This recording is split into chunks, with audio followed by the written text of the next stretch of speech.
یہودیوں کے نظریے میں جسے ہم پیشن گوئی کہتے ہیں، جیسے آپ علائم ظہور بھی کہتے ہیں کہ امام نے کہا کہ سفیانی کا ظہور ہوگا، رسول خدا نے کہا یہ جنگیں ہوں گی، مسلمان ذلت و خواری میں چلے جائیں گے، یا مثلا ہمارے ممبروں پر بندر بیٹھیں گے، یہ پیشن گوئی ہے۔ یہودی پیشن گوئیوں پہ بڑا ایمان رکھتے ہیں، اور عجیب یہودیوں کا ایمان ہے۔ پیشن گوئی پہ ایمان کیسے رکھتے ہیں؟ وہ کہتے ہیں کہ پیشن گوئی اگر کسی نبی نے کی ہے تو اس کو محقق کرنا ہماری ذمہ داری ہے۔ میں دو مثالیں دیتا ہوں۔ مثال کے طور پر آپ کو ایک روایت ملتی ہے بھائی کہ امام زمانہ کے ظہور سے پہلے، مثال دے رہا ہوں، پاکستان میں 1000 حافظ قرآن ہوں گے تو مولا آئیں گے، تو یہ ہے پوزیٹو پیشن گوئی۔ تو آپ اس میں محنت کر سکتے ہیں کہ بھائی ہم حفظ قرآن کا کام شروع کریں اور ہزاروں لوگ حافظ بن جائیں۔ ایک پیشن گوئی یہ آتی ہے کہ امام کے ظہور سے پہلے فسق و فجور بڑھ جائے گا، یہ نیگیٹو ہے۔ تو کیا اس میں ہمیں یہ کرنا چاہیے کہ ہم فسق و فجور کو بڑھاوا دیں؟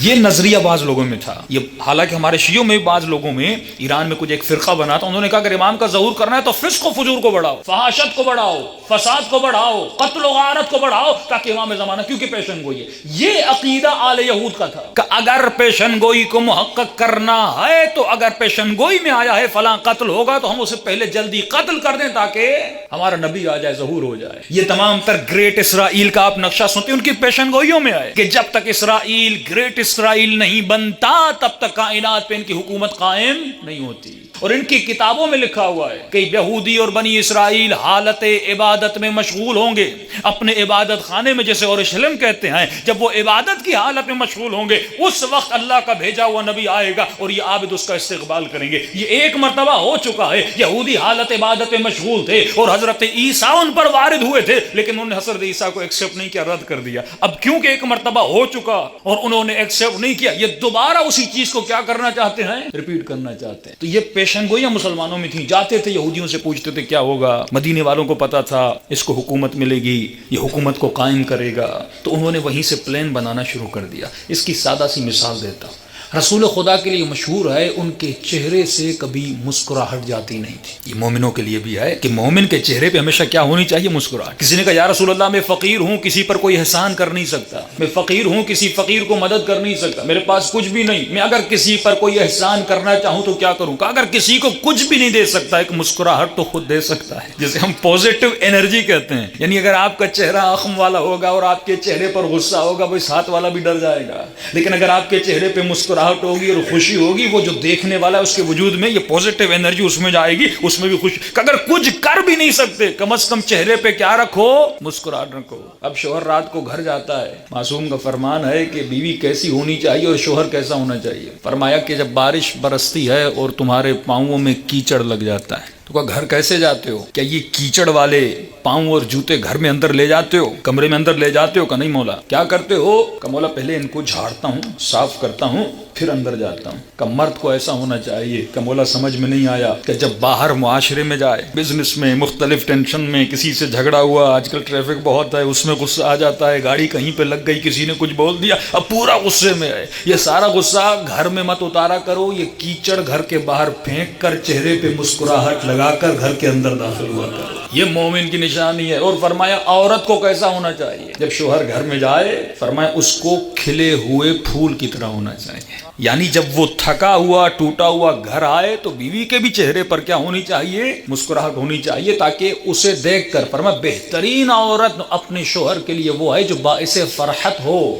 یعنی جب وہ آئے اسے دیکھے، اس کے دل میں ایک ایسی راحت آ جائے اور سارے مسائل اس سے بھول جائے۔ فرمایا رسول خدا صلی اللہ علیہ وسلم جب مدینے آئے اور لوگوں کو مسلمان بنایا، ان کے وجود میں یہ چیزیں تھیں، پیشن گوئی۔ اس کی زندہ مثال ایک دیتا ہوں۔ رسول خدا ہمیشہ مسکراتے تھے، ہمیشہ مسکراتے تھے۔ قرآن مجید میں سورہ ہود جب نازل ہوئی، صحابہ فرماتے ہم نے اس کے بعد رسول خدا کے چہرے پر مسکراہٹ نہیں دیکھی جب یہ سورہ نازل ہوا۔ کون سی آیت؟ پورا سورہ نہیں، اس میں ایک آیت ہی، فَاسْتَقِمْ كَمَا أُمِرْتَ، اس طرح استقامت کر جس طرح ہم نے تجھے امر کیا، استقامت کر۔ اب اس میں ناراضی کی کیا بات ہے؟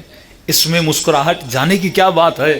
یا رسول اللہ آپ نے اتنی استقامت کی ہے، پتھر لگے، کانٹے لگے، اتنی بدتمیزیاں، اتنی بہترامیاں، جادوگر آپ کو کہا گئے، لیکن آپ کے چہرے سے کبھی مسکراہٹ نہیں گئی۔ فَاسْتَقِمْ كَمَا أُمِرْتَ میں کیا ہے؟ فرمایا آیت کا دوسرا حصہ ہے، وَمَنْ تَابَ مَعَكَ، اے میرے حبیب صرف تجھے استقامت نہیں کرنی بلکہ جو لوگ تمہارے ساتھ ہیں ان کو بھی استقامت کروانی ہے۔ یہ سب سے مشکل تھا۔ کہ رسول خدا کو پتا چلا ایک جوان ہے قرآن کی ایک آیت کو سن کے اتنا اس نے گریہ کیا ہے کہ بستر مریضی پہ لیٹ گیا ہے. رسول خدا اس کی عیادت کے لیے کہ کیا ہو گیا تمہیں؟ کہ یا رسول اللہ جب سے اس آیت کو سنا ہے میں پریشان ہو گیا. کون سی آیت؟ کہ یہ قرآن کی آیت ہے قوا انفسکم واہلیکم نارا.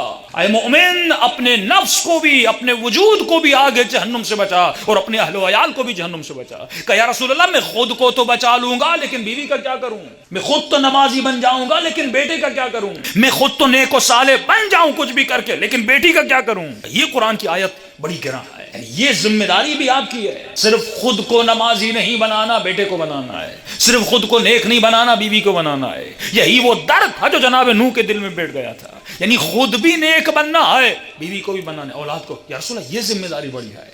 یہی وہ درد تھا جو رسول خدا، یعنی خود بھی استقامت کرو اور جو تمہارے ساتھ ہیں ان کو بھی استقامت کرواؤ. کہ اس آیت کے نازل ہونے کے بعد رسول خدا نے رات کو خواب دیکھا. تمام تر صحابہ اور یہ کتب عامہ میں اہل سنت کتابوں میں موجود ہے، پر میں خواب سے اٹھے. رسول خدا بڑے غمگین تھے. کہ یا رسول اللہ آپ نے کیا خواب دیکھا؟ کہ میں نے خواب دیکھا ہے کہ بوزینے بندر میرے ممبروں پہ چڑھ رہے ہیں. اتنے ناراض تھے کہ جبرائیل نازل ہوئے. کہیں میرے حبیب ناراض کیوں؟ کہ ایسا خواب دیکھا ہے. کہ اللہ کی آواز آتی، اگر ہم نے دوسری امتوں سے امتحان لیا ہے تو تیری امت سے بھی امتحان لیں گے. تمہاری امت اس چیز سے مبرہ نہیں ہو سکتی کہ قوم ہود سے امتحان لیا جائے، قوم لوط سے امتحان لیا جائے، قوم موسیٰ سے امتحان لیا جائے اور محمد کی امت سے کوئی امتحان نہ لیا جائے. یہاں پہ وہ تصور ہے ہی نہیں کہ قوم محمد کو بلینک چیک دیا جائے، تمہارے اصحاب کو بلینک چیک دیا جائے کہ جو کریں ان کے دل میں آئے. نہیں، ان سے بھی امتحان لیا جائے گا. اگر موسیٰ کے حواریوں سے امتحان لیا گیا، اگر عیسیٰ کے حواریوں سے امتحان لیا گیا تو محمد کے حواریوں سے امتحان کیوں نہ لیا جائے؟ ان اکرمکم عند اللہ اتقاکم. خدا بر اساس امتحان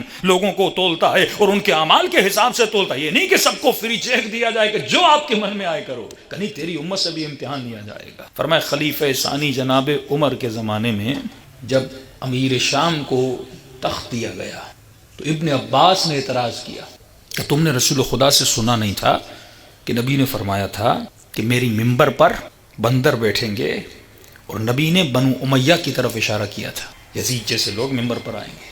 اس خاندان کو حکومت دے کیوں رہے ہو؟ تو وہی پیشن گوئی والا نظریہ جو آل یہود میں تھا کہ پیشن گوئی کسی بھی طرح محقق ہونی چاہیے. تو جناب عمر نے ان کو جواب دیا کہ اگر نبی نے خواب دیکھا ہے تو اس کو محقق تو ہونا چاہیے، اس کو تو ہونا ہی پڑے گا. یعنی پیشن گوئی کو محقق کرنا ضروری عقیدہ تھا ان کے وجود میں. اگر جو کہا گیا ہے اگر وہ نہیں ہوتا تو ہمیں اس کو کرنا بھی بہت ضروری